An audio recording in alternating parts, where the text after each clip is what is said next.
Welcome to black recap. आज की हमारी कहानी का नाम कलवू है। कैसे एक मैरिड लेडी का बाहर में अफेयर 3 लड़कों की जिंदगी बदल देता है। तो चलिए शुरू करते हैं। मूवी की शुरुआत में हम एक थिएटर हॉल का सीन देखते हैं, जहां 3 दोस्त साथ में बैठ के मूवी देख रहे होते हैं। उन तीनों के नाम होते हैं रमेश, सुजीत एंड स्टीफन। अब जो रमेश है वो ज्यादा ड्रिंक कर लेता है और इसी वजह से वो बार बार उल्टी कर रहा होता है। तभी सुजीत की माँ का फोन आता है। वो सुजीत को जल्दी घर आने के लिए कहती है क्योंकि देर रात हो चुकी थी। वो अपनी माँ को कहता है, हाँ माँ, मैं जल्दी घर आ जाऊंगा। अब मूवी के खत्म होते ही तीनों अपने अपने घर के लिए निकल पड़ते हैं और तभी रमेश को फिर से उल्टी आने लगती है और वो वॉशरूम की तरफ भागता है। इधर सुजीत और स्टीफन थिएटर हॉल के बाहर रमेश का वेट कर रहे होते हैं। वो दोनों आपस में बात कर ही रहे होते हैं कि तभी उस थिएटर के वॉचमैन के पास एक आदमी आकर उसे बुरा भला कहने लगता है और उस पर चिल्लाने लगता है। असल में बात ये थी कि उस वॉचमैन ने उस आदमी से कुछ पैसे उधार मांगे थे और उसी बात पर वो आदमी उस वॉचमैन से बहस कर रहा होता है। ये सारी बातें सुजीत दूर खड़ा सुन रहा होता है, लेकिन वो इन बातों पर इतना ध्यान नहीं देता। इतने में वहाँ रमेश भी आ जाता है और तीनों सुजीत की बाइक पर अपने अपने घर निकल जाते हैं। दूसरे सीन में एक कपल संजय और श्रुति को दिखाया जाता है। ये दोनों रेस्टोरेंट में खाना खाने के बाद अपनी कार से उसी थिएटर के पास जाते हैं। कार में श्रुति कहती है, अब हमें शादी कर लेनी चाहिए। ये सुनकर संजय श्रुति को मना कर देता है और इससे श्रुति गुस्सा होकर उस पे चिल्लाने लगती है। तो संजय फिर उसे किस करके मनाने लगता है। फिर श्रुति कार से उतर जाती है और संजय उसे ड्रॉप करके वहाँ से चला जाता है। ये सब उस थिएटर का वॉचमैन देख रहा होता है। अब हम देखते हैं कि श्रुति अपने बैग से अपना मंगलसूत्र निकालकर पहन लेती है और अपने सर्वेंट को गेट खोलने के लिए कहती है। जी हाँ दोस्तों, श्रुति शादीशुदा है और संजय के साथ उसका अफेयर चल रहा है। लेकिन थोड़ी ही देर बाद श्रुति के चीखने की आवाज आती है। वो वॉचमैन जो कि थिएटर को लॉक करके जा रहा होता है, श्रुति की आवाज सुनकर घबरा जाता है। वो तुरंत ही श्रुति की तरफ भागता है। अगले सीन में हम देखते हैं कि बाइक पर सुजीत के पापा का कॉल आया है और वो सुजीत को घर जल्दी पहुंचने के लिए कहते हैं। ये सुनकर सुजीत के चेहरे का रंग ही उड़ जाता है क्योंकि वो अपने पापा से बहुत डरता है। इतनी ही देर में रमेश सुजीत पर फिर से उल्टी कर देता है।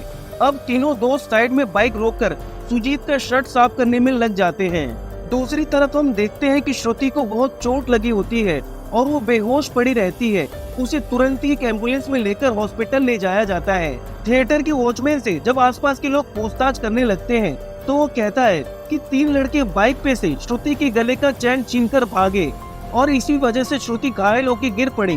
गिरने की वजह से उसके सिर पे गहरी चोट आ गई और वो बेहोश हो गई।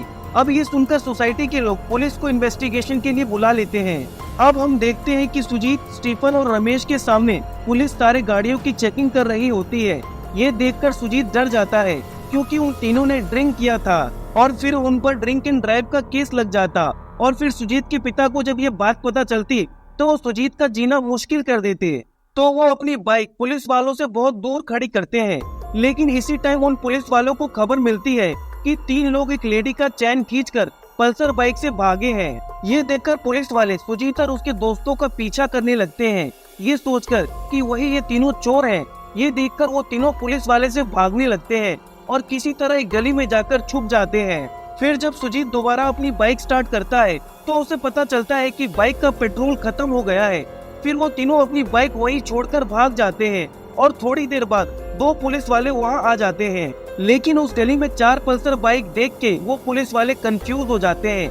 फिर एक पुलिस वाला बाइक के साइलेंसर को चेक करता है। वो साइलेंसर गर्म होता है जिससे उन्हें पता चल जाता है कि वही वो बाइक है और पुलिस वाले उस बाइक को सीज कर लेते हैं।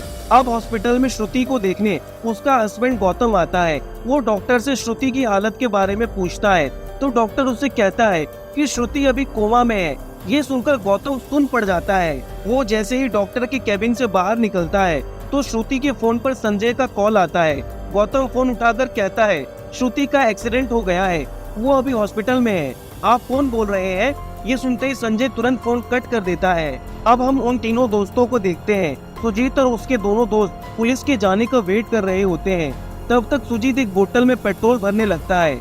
वो तीनों थोड़े टाइम बाद सुजीत की बाइक के पास जाते हैं। सुजीत अपनी बाइक में पेट्रोल डालता है और बाइक स्टार्ट करता है। बाइक के स्टार्ट होते ही वो तीनों वहाँ से जल्दी निकलने की कोशिश करते हैं, उन तीनों को ऐसा लग रहा होता है मानो उन्हें कोई पीछे से आवाज दे रहा हो, लेकिन वो तीनों आवाज को इग्नोर करते हुए चले जाते हैं। कुछ दूर आगे आने के बाद जब सुजीत अपने पैंट की पॉकेट में माचिस की तिल्ली निकालने के लिए हाथ डालता है, तभी वो देखता है कि उसकी आरसी बुक वहाँ पे नहीं होती है। वो समझ जाता है कि उसकी बुक वहीं गिर गई है और पुलिस वालों के हाथ लग गई है। अब कहानी फ्लैशबैक में जाती है। हमें दिखाया जाता है कि जब सुजीत और उसके दोस्त पेट्रोल भराने के लिए अपनी बाइक छोड़कर गए थे, तभी सुजीत की आरसी बुक वहाँ गिर जाती है और जो दो पुलिस ऑफिसर्स वहाँ वापस आए, उनमें से एक को वो आरसी बुक मिल गई। आगे सुजीत की बाइक को सीज करने के बाद दोनों ऑफिसर्स अपने एक सीनियर ऑफिसर को ये बात बताने के लिए दूसरी गली में जाते हैं।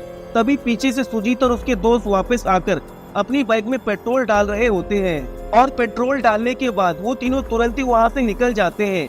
बाइक की आवाज सुनकर वो दोनों पुलिस वाले वापस उस गली में आते हैं और पीछे से उन्हें आवाज देते हैं, लेकिन वो तीनों वहाँ से जा चुके थे।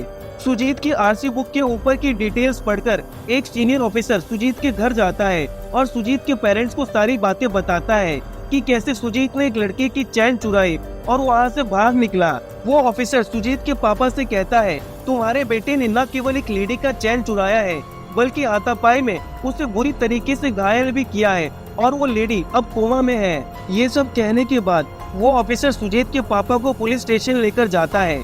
साथ ही जाते जाते वो सुजीत की मम्मी से सुजीत के दोस्तों के बारे में पूछताछ करता है।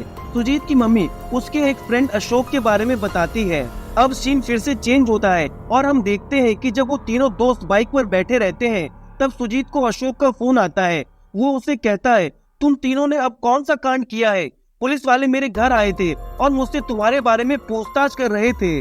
तुम तीनों जहाँ कहीं भी हो तुरंत मेरे घर आओ। ये सुनकर वो तीनों तुरंत उसके घर जाते हैं। उन तीनों को वहाँ देखकर अशोक कहता है, I was just joking guys। मेरी दीदी को आज बेटा हुआ है, ये मैं तुम लोगों के साथ सेलिब्रेट करना चाहता था, इसलिए तुम लोगों को यहाँ बुलाया हूँ।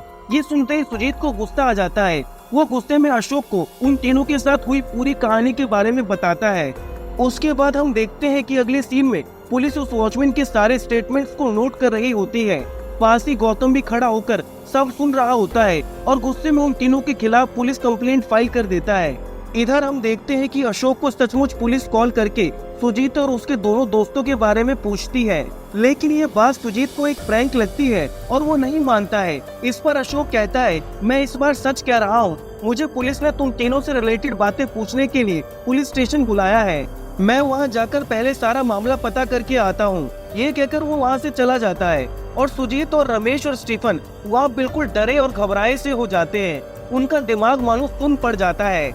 सीन वापिस से उस वॉचमैन पर स्विच होता है। हम देखते हैं कि पुलिस के जाने के बाद गौतम उस वॉचमैन को कुछ पैसे देता है, क्योंकि वॉचमैन ने ही एम्बुलेंस को बुलाकर श्रुति को सही टाइम पे हॉस्पिटल पहुंचाया। ये देखकर वो वॉचमैन गौतम को अच्छा इंसान समझकर श्रुति की सारी सच्चाई बता देता है। श्रुति के अफेयर के बारे में जानने के बाद गौतम को बहुत गुस्सा आता है। इधर अशोक पुलिस स्टेशन पहुंच जाता है, लेकिन वो पुलिस की सारी बातों पर उन्हें सीधा ये बोलता है कि मुझे सुजीत या फिर उसके दोस्तों के बारे में कुछ भी नहीं पता है। मैं ये भी नहीं जानता कि वो लोग अभी कहाँ हैं। आज ही मेरी बहन की डिलीवरी हुई है, मैं आज पूरे दिन हॉस्पिटल में ही था।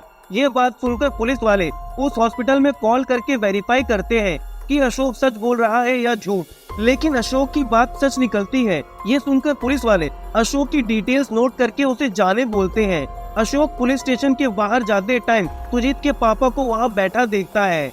उसी टाइम सुजीत अशोक को कॉल कर देता है और अशोक जोर जोर से सुजीत को कहने लगता है कि तुम्हारे पापा यहीं पुलिस स्टेशन में बैठे हुए हैं, मामला बहुत सीरियस है। ये बात वो पुलिस ऑफिसर सुन लेता है। अब वो अशोक को 4-5 थप्पड़ लगाते हुए उसके हाथ से फोन छीनकर सुजीत को कहता है कि तुम्हारे पापा और तुम्हारा दोस्त तब तक इस पुलिस स्टेशन से बाहर नहीं जा सकते जब तक तुम तीनों यहाँ न आ जाओ। चुपचाप आधे घंटे के अंदर यहाँ पर आ जाओ। ये सुनकर सुजीत बिल्कुल घबरा जाता है। इधर हम देखते हैं कि गौतम श्रुति के फोन को अनलॉक करके उसमें श्रुति और संजय की कुछ प्राइवेट फोटोज देख लेता है। ये देखकर उसे और भी गुस्सा आ जाता है और वो सोच लेता है कि वो श्रुति को कोमा में ही मार देगा। ये सोचते हुए वो हॉस्पिटल जाता है।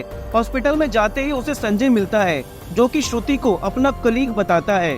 गौतम सारी सच्चाई जानने के बाद भी संजय के सामने अपने गुस्से को कंट्रोल कर लेता है। वो श्रुति के रूम में जाकर ऑक्सीजन मास्क को श्रुति के मुंह से निकालने ही वाला होता है कि तभी वहाँ पर नर्स आ जाती है और गौतम को वहाँ से जाने के लिए कहती है। वो ऐसा इसलिए कहती है क्योंकि विजिटिंग आवर्स खत्म हो गए थे। अब हम देखते हैं कि सुजीत अपने दोस्तों के साथ पुलिस स्टेशन पहुंचा है। वहां आकर उसे पता चलता है कि उस पर चोरी और मारपीट के चार्जेस लगे हैं। वो ये सुनकर कंफ्यूज हो जाता है। वो ऑफिसर को समझाता है कि सर, हमें लगा कि हम पर ड्रिंक एंड ड्राइव का केस हुआ है, किसी की चेन स्नैचिंग से हमारा कोई लेना देना नहीं है। ये सुनकर भी वो पुलिस ऑफिसर इन तीनों की बात नहीं मानता। वो उन तीनों को वहाँ उनकी शर्ट और पैंट खुलवाकर बिठा देता है। सुजीत उनसे रिक्वेस्ट करता है कि उसके पापा को वो ऑफिसर घर जाने दे, लेकिन वो ऑफिसर सुजीत के पापा को भी शर्ट पैंट उतारकर बैठने बोलता है। ये सुनकर सुजीत वो गुनाह मान लेता है ताकि उसके पापा की वहाँ इज्जत न उछले। अगले दिन पुलिस वाले इन तीनों को कोर्ट लेकर जाते हैं। तभी अशोक एक लॉयर को वहाँ लेकर आता है जो कि सुजीत का केस लड़ेगा। वो लॉयर इन तीनों को समझाता है कि ये एक बहुत सीरियस केस है। वो लड़की अभी कोमा में है, अगर वो मर गई तो ये एक मर्डर केस बन जाएगा और तुम तीनों को उम्र कैद या फांसी भी हो सकती है। इसलिए कुछ भी हो जाए, कोर्ट में ये गुनाह कबूल मत करना। कह देना कि पुलिस वालों ने जबरदस्ती तुम लोगों से ये गुनाह कबूल करवाया है।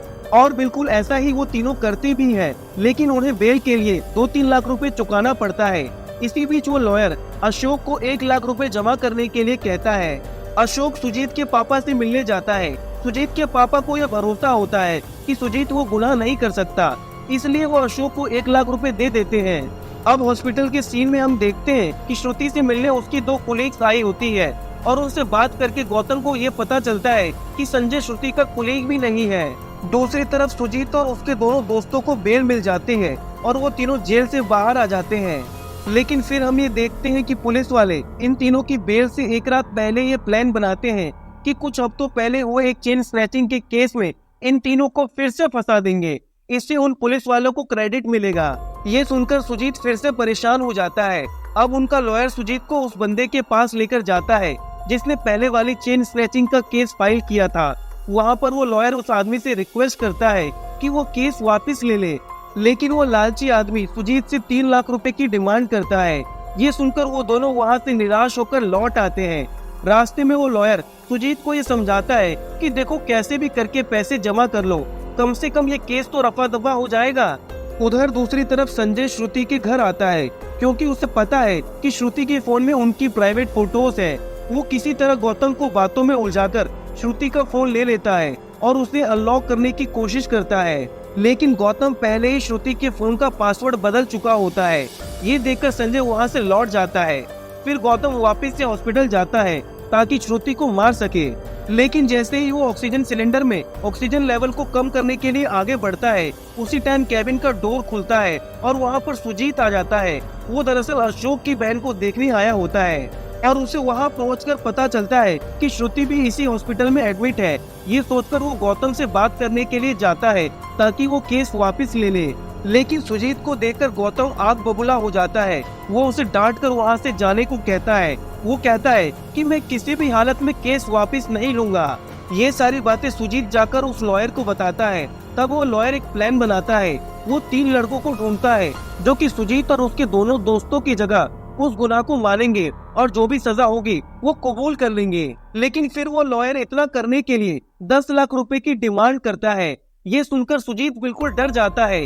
वो मायूस होकर घर लौट आता है। वो ये सोचता है, पहले उस आदमी ने 3 लाख रुपए डिमांड किए, अब ये लॉयर 10 लाख रुपए डिमांड कर रहा है। कहाँ से लाऊं मैं 13 लाख रुपए। इधर हम ये देखते हैं कि गौतम को पता लगता है कि वो गरीब वॉचमैन काफी कर्जों तले दबा हुआ है। तो इस पर गौतम उसे बुलाकर कहता है कि तुम्हारे सारे कर्जे मैं चुका दूंगा, बस तुम्हें मेरी बीवी को मारना होगा। ये सुनकर पहले तो वो वॉचमैन घबरा कर मना कर देता है, लेकिन बाद में अपने घर की हालत देखकर वो दिल पर पत्थर रखकर हाँ कर देता है। अगले दिन वो वॉचमैन गौतम से एक जगह पर मिलता है जहाँ गौतम उसे 5 लाख के गहने देता है और श्रुति को कैसे मारना है ये भी बताता है। अब हम देखते हैं कि सुजीत को ये समझ आने लगता है कि इकलौता बस वो वॉचमैन ही है जो इस पूरे केस का आई विटनेस है। वो तब उस वॉचमैन के बारे में पता लगाता है, लेकिन उसे कुछ खास पता नहीं चलता। तो फिर वो उसके घर जाता है और उसकी बीवी से उसका नंबर मांगता है और फिर उसको कॉल करता है। जब सुजीत उस वॉचमैन को कॉल करता है तब वो गौतम के साथ ही होता है। अब सुजीत को गौतम पर भी शक होने लगता है। ऐसा इसलिए होता है क्योंकि जब सुजीत हॉस्पिटल में गौतम से मिलता है तो वो घबराया हुआ होता है, इसलिए सुजीत अब गौतम का पीछा करने लगता है।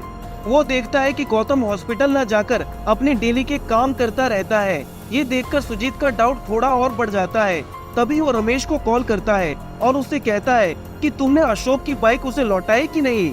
तो इस पर रमेश इनकार कर देता है कि अभी वो बाइक लौटाने ही जा रहा है। रमेश बाइक खड़ी करके साइड में टॉयलेट कर रहा होता है कि तभी 3 चोर अशोक की बाइक चुराकर भागने लगते हैं। ये बात रमेश तुरंत ही सुजीत को बताता है। सुजीत उसके पास जाने लगता है, लेकिन उसे रास्ते में ही अशोक की बाइक दिखती है। वो तुरंत उन तीनों का पीछा करने लगता है।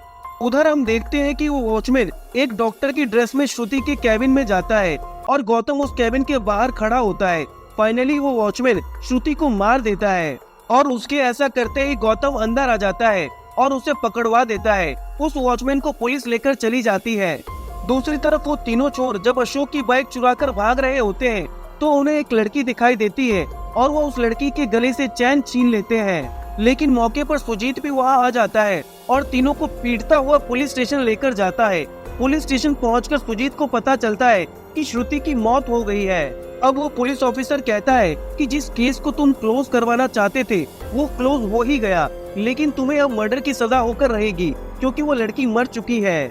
ये सुनकर सुजीत बिल्कुल पागल सा हो जाता है। अब कुछ ही टाइम बाद उसके सारे फ्रेंड्स और वो लॉयर भी वहाँ आ जाते हैं। तभी गौतम को भी पुलिस स्टेशन बुलाया जाता है। वो लॉयर और गौतम पुलिस स्टेशन के अंदर जाते हैं और फिर बाहर आकर वो लॉयर बताता है कि गौतम ने केस वापस ले लिया है। यहाँ पर स्टोरी का ट्विस्ट दिखाया जाता है। असल में उस वॉचमैन को गौतम ने बोल रखा था कि वो अपना डिफेंस किए बिना जेल चला जाए, बाद में वो उस वॉचमैन को बेल पर निकाल लेगा। फिर हमें पता चलता है कि असल में श्रुति की चेन स्नैचिंग उन तीनों लड़कों ने ही की थी जिन्होंने अशोक की बाइक चुराई थी, और उन्हें ये सब करने के लिए संजय ने ही कहा था क्योंकि वो श्रुति से शादी नहीं करना चाहता था। इधर गौतम उस वॉचमैन को कहता है कि जब वो पकड़ा जाए तो सीधे संजय का नाम ले ले, ऐसे में सारा ब्लेम फाइनली संजय पर आ जाएगा। लेकिन ये संजय है कहाँ? इसके बाद एक छोटा सा फ्लैशबैक दिखाया जाता है जिसमें हम देखते हैं कि गौतम ने संजय को मारकर दफना दिया है। ऐसा करने से गौतम के अंदर भरा हुआ बदला भी पूरा हो जाता है और जिसकी असल में गलती होती है उसे सजा भी मिल जाती है। और इसी के साथ हमारी कहानी होती है खत्म। अगर आपको ये एक्सप्लेनेशन अच्छा लगा तो प्लीज लाइक कीजिए। कोई इशू लगा तो कमेंट करके जरूर फीडबैक दीजिए। Thank you very much.